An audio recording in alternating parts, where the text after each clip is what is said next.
परिवर्तनी एकादशी माहात्म्य है। भाद्रपद शुक्ल पक्ष की एकादशी परिवर्तनी एकादशी, इसकी कथा सुनते हैं। इसके सुनने से सभी मनोरथ सिद्ध होते हैं, सभी का कल्याण होता है, घर में सुख शांति आती है। तो आइए सबसे पहले भाद्रपद के शुक्ल पक्ष की एकादशी व्रत कथा सुनते हैं।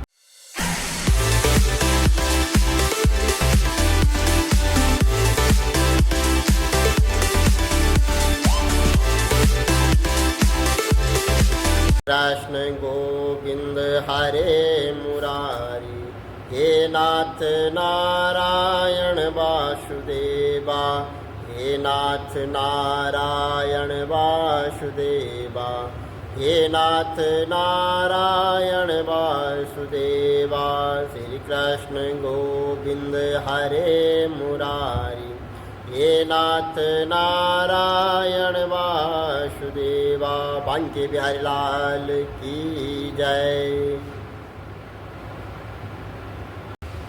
ओम हरि ओम महा कस्तूरी कुंडल तिलक ललाट वर्ले, वक्षस्थले कौस्तुभम, नासाग्रे परमोक्तितं करतले वेणुकरे कंगणम, सर्वांगे हरिचंदनं सुल्लितं, कंठे च मुक्तावली, गोपास्त्रो परवेष्टतो विजयते, गोपाल चूड़ामणि। विष्णु भगवान की जय। बांके बिहारी लाल की जय। लक्ष्मी नारायण भगवान की जय। सनातन धर्म की जय। आइए आज वामन परिवर्तनी एकादशी माहात्म्य है। भाद्रपद शुक्ल पक्ष की एकादशी परिवर्तनी एकादशी, इसकी कथा सुनते हैं। इसके सुनने से सभी मनोरथ सिद्ध होते हैं, सभी का कल्याण होता है, घर में सुख शांति आती है। तो आइए सबसे पहले भाद्रपद के शुक्ल पक्ष की एकादशी व्रत कथा सुनते हैं। बोलो विष्णु भगवान की जय। धर्मराज युधिष्ठिर बोले कि हे भगवान, भादों की शुक्ल पक्ष की एकादशी का क्या नाम है तथा उसकी क्या विधि है? उस एकादशी के व्रत को करने से कौन सा फल मिलता है? सब हमसे समझा कर कहिए। हे प्रभु, हम आपकी शरण में आए हैं, हमें एकादशी के व्रत की विधि बताइए। तब भगवान श्री कृष्ण बोले कि हे राजश्रेष्ठ, अब मैं अनेक पापों को नष्ट करने वाली तथा अंत में स्वर्ग देने वाली भाद्रपद की शुक्ल पक्ष की वामन नामक एकादशी की कथा कहता हूँ। आप इसे ध्यानपूर्वक सुनो। इस एकादशी को जयंती एकादशी भी कहते हैं और इस एकादशी की कथा सुनने मात्र से ही समस्त पापों का नाश हो जाता है। इस एकादशी के व्रत का फल वाजपेयी यज्ञ के फल के से भी अधिक है। इस जयंती एकादशी की कथा से नीच पापियों का उद्धार हो जाता है। यदि कोई धर्मपरायण मनुष्य एकादशी के दिन भगवान विष्णु की पूजा करता है तो उसको संसार की पूजा का फल प्राप्त हो जाता है। जो मनुष्य मेरी पूजा करता है उसे मेरे लोकों की प्राप्ति होती है। इसमें कंचित और कदाचित भी कोई दोष नहीं है और कोई भी संदेह नहीं है। जो मनुष्य इस एकादशी के दिन श्री वामन भगवान की पूजा करता है वह तीनों देवता अर्थात ब्रह्मा विष्णु महेश की पूजा करता है। जो मनुष्य इस एकादशी का व्रत करते हैं उन्हें इस संसार में कुछ भी करना शेष नहीं रहता है। इस एकादशी के दिन विष्णु भगवान करवट बदलते हैं, इसलिए इसे परिवर्तनी एकादशी भी कहते हैं। इस पर धर्मराज युधिष्ठिर बोले कि हे भगवान, आपके वचनों को सुनकर मुझे महान संदेह हो रहा है। क्या आप किस प्रकार सोते हैं तथा करवट बदलते हैं?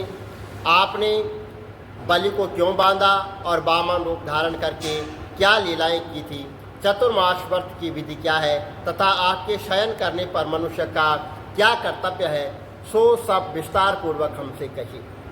तो भगवान श्री कृष्ण बोले कि हे राजन, अब आप पापों को नष्ट करने वाली कथा का श्रवण करो।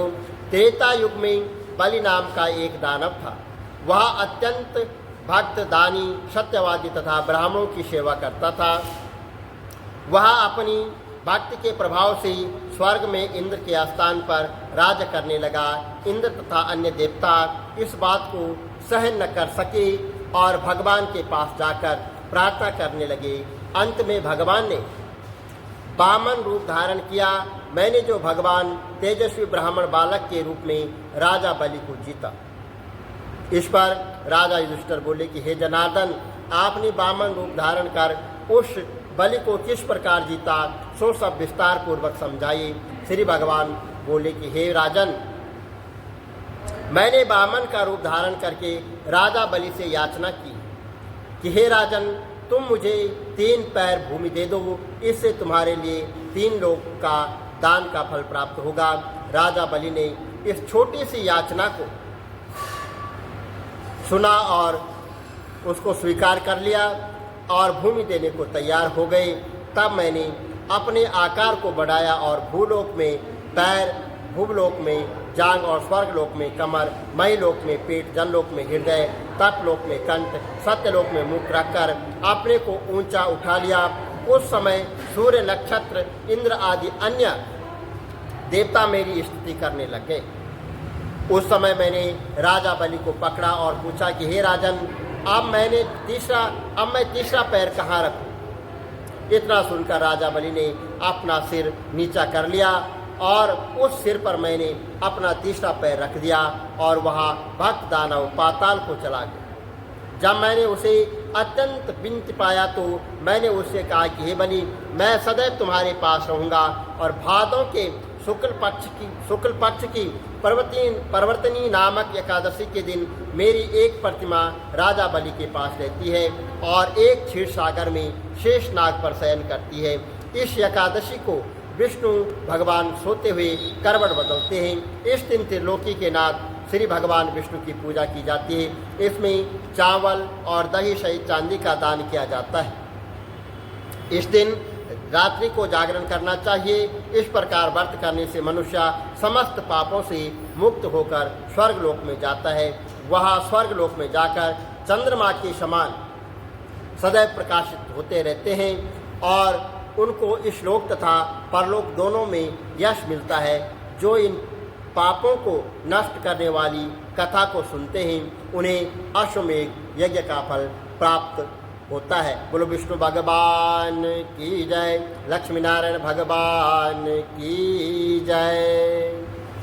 आदो देव की देव गर्भ जन्नहम गोपी गृह वर्धनम माया पूतनम जीवतापहरणम गोवर्धनो द्वारणम कंसाच्छेदनं कौरवादिहननहं कुन्तीसुतापालनम् एतत् महापुराणं कथित श्रीकृष्णलीलामृतः। श्रीमद्भागवत भगवान की जय। बांके बिहारीलाल की जय। शान्ताकारं भुजगशयनं पद्मनाभं सुरेशहं विश्वाधारणं गगनसदृशं मेघवर्णं शुभांगं लक्ष्मीकान्तं कमलनयनं योगविद्यानगम्ये वन्दे विष्णुवैब्रहणं सर्वलोकैकनाथनं। पापोऽहं पापकर्णाहं पापास्तं पापसंभवे त्राहि मां पार्वतीनाथे सर्वपापहरो भवः। कृष्णाय वासुदेवाय हरे परमात्मने प्रणतक्लेशनाशाय गोविंदाय नमो नमः। विष्णु भगवान की जय। बांके बिहारीलाल की जय। 5वां अध्याय। अर्जुन बोले कि हे श्री कृष्ण, आपने पहले कर्मों का त्याग करने को कहा, फिर कर्म की प्रशंसा करते हो। इन दोनों में जो अधिक हितकारी है वह एक बात निश्चय करके बतलाओ। तो भगवान श्री कृष्ण जी बोले कि हे अर्जुन, कर्मों का त्याग और कर्मों का कर्ता ये दोनों मोक्ष को प्राप्त करा देने वाले हैं, परंतु इन दोनों में कर्म त्याग से कर्मयोग हितकर है। जो किसी से द्वेष नहीं रखता है और न किसी पदार्थ की इच्छा करता है, वह नित्य सन्यासी है। संन्यास और योग को मूर्ख लोग ये अलग अलग कहते हैं। जो इन दोनों में से एक भी अच्छी तरह स्थित हो जाता है, उन दोनों का फल प्राप्त हो जाता है। ज्ञान योगियों को जो स्थान मिलता है, वही स्थान कर्म योगियों को भी प्राप्त होता है। हे महाभाव, कर्म योग के बिना संन्यास का प्राप्त होना दुष्कर्म है और कर्म करने वाले मुनिजनों को ब्रह्म प्राप्त होने में विलंब नहीं लगता है। कर्म योग मुक्त शुद्ध अंतकरण वाला, मन तथा इंद्रियों को जीतने वाला, संपूर्ण प्राणियों में अपनी आत्माओं को देखने वाला कर्म करता हुआ भी कर्म फल में लिप्त नहीं होता है। योग युक्त तत्ववेत्ता पुरुष देखते हैं, सुनते हैं, स्पर्श करते हैं, सूंघते हैं, खाते हैं, चलते हैं, श्वास लेते हैं, और तो भी यह नहीं मानते कि मैं कुछ भी नहीं करता। वे बोलते हैं, त्यागते हैं, ग्रहण करते हैं, मूलते हैं, परंतु यही मानते हैं कि मैं कुछ भी नहीं करता, और यह मन में धारणा करते हैं कि इंद्रियां भी अपने अपने विषयों को वर्ताती हैं। प्राणी ब्रह्म में अर्पण कर संग को त्याग कर कर्म करता है, वह पाप में इस प्रकार लिप्त नहीं होता है जैसे कि कमल पात्र पर जल नहीं ठहरता है। योगी जन शरीर से, मन से, बुद्धि से तथा इंद्रियों की आसक्ति से रहित होकर आत्मशुद्धि के निमित्त कर्म करते हैं। योग युक्त पुरुष कर्म फल को त्याग कर मोक्ष रूप शांति का लाभ प्राप्त करता है, और जो योग रहित है वह कर्म फल की इच्छा से बंधन में पड़ जाता है, और सब कर्मों को मन से त्याग करके प्राणी इस नवम द्वार इंद्रियों के देह रूपी में न कुछ करता है और न कुछ कराता है, आनंद पूर्वक रहता है, और परमेश्वर किसी को कर्म में प्रवृत्त नहीं करता है। कर्म और फल को उत्पन्न करना ये सब प्रवृत्तियों के द्वारा होते हैं। परमेश्वर की, भगवान के किसी के पुण्य तथा पापों को ग्रहण नहीं करता। ज्ञान जो अज्ञान से अचाचित है, उससे जीव मोह को प्राप्त होते हैं, परंतु आत्मज्ञान के द्वारा जिसका ज्ञान नष्ट हो गया है, उसका वह आत्मज्ञान परमेश्वर के रूप को ऐसा प्रभावित करता है जिस प्रकार सूर्य संपूर्ण संसार को प्रकाशित कर देता है। उसी परमात्मा में जिन मनुष्यों की बुद्धि स्थिर है और उसी में मन को लगाए रहते हैं, उसी में निष्ठा रखते हैं, और जो सदा उसी के चिंतन में लगे रहते हैं, ज्ञान द्वारा जिनके सब पाप नष्ट हो गए हैं, वह संसार में पुनः जन्म नहीं लेते, क्योंकि ब्रह्म निर्दोष और सर्वत्र समान है, और इसीलिए वे ब्रह्म को प्राप्त हो जाते हैं। जो प्रिय पदार्थ को पाकर प्रसन्न और अप्रिय पदार्थ को पाकर खिन्न नहीं होते हैं, वह ऐसे स्थिर बुद्धि वाले मोह रहित ब्रह्म व्यक्ति को ब्रह्मा में स्थिर जाने। जो बाहरी पदार्थों में चित्त को अशक्त नहीं होने देते हैं, वही आत्मा का सुख का अनुभव करता है। इंद्रियों के ईश्वर से जो भोग किए जाते हैं, वे वस्तु दुखदायी होते हैं, उनका आदि भी और अंत भी है। ये कौंतया ज्ञानी लोग इसे ऐसे भोगों में रत नहीं होते।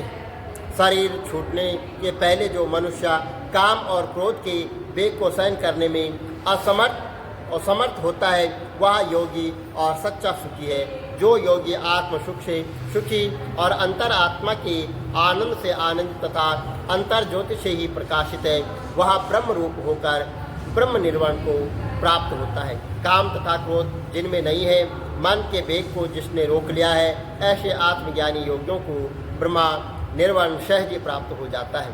बाहरी पदार्थों से संयोग से अलग रहकर दोनों बाहों के बीच में दृष्टि लगाकर नासिका के द्वारा चलने वाली प्राण वायु तथा अपन वायु को सम करके इंद्रियों और मन बुद्धि को वश में करके इच्छा भय तथा क्रोध को त्याग कर मोह की इच्छा करने वाले योगी जन जीवन मुक्त है।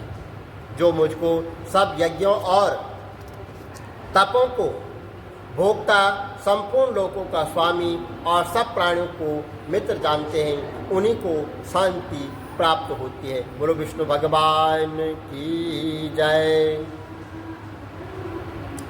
5वें अध्याय का महात्म्य।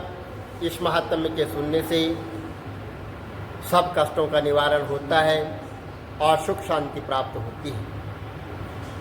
भगवान जी बोले कि हे लक्ष्मी, अब 5वें अध्याय का महात्म्य सुन।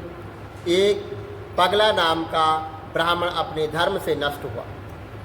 वह कुसंग में बैठकर मच्छी मांस खाए और मदिरा का पान करने लग गया, जुआ खेलने लग गया। जब उस ब्राह्मण को जाति से अचेत दिया गया तो वह दूसरे नगर में चला गया और दैव योग से पिंगल नाम के राजा के यहाँ नौकर हो गया। राजा से और लोगों की चुगलियाँ किया करे। जब बहुत दिन बीते तो वह धनवान हो गया और उसने अपना विवाह कर लिया, परंतु स्त्री व्यभिचारिणी आई और वह स्त्री को नित्य मारे। एक दिन उस स्त्री को बहुत मार पड़ी, तब वह स्त्री ने दुखी होकर अपने पति को विष दे दिया, जिससे वह मर गया। फिर ब्राह्मण ने तोते का जन्म पाया। कुछ काल बीते वह स्त्री भी मर गई। उसने तोते का जन्म पाया, तब वह फिर उस तोते की स्त्री हुई।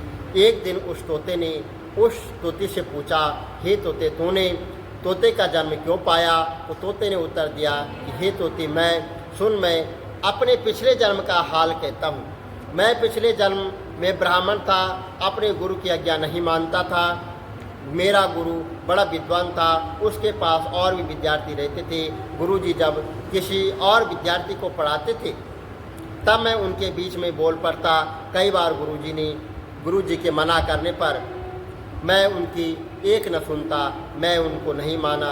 तब गुरुजी ने श्राप दिया कि जा तू तोते का जन्म पाएगा। इस कारण मैंने तोते का जन्म पाया। अब तू कह, किस कारण से तू तोती हुई है? तो तोते ने उत्तर दिया कि मैं पूर्व जन्म में ब्राह्मणी थी और जब मेरा ब्याह हुआ तो मैंने अपने पति की आज्ञा नहीं मानी और पति ने मुझे मारा। तब मैंने एक दिन अपने पति को विष दिया और वह मर गया। जब मेरी देह छूटी तो तब मुझे नरक में डाल दिया गया। कई नरकों को भोगकर अब मैंने तोते का जन्म पाया है।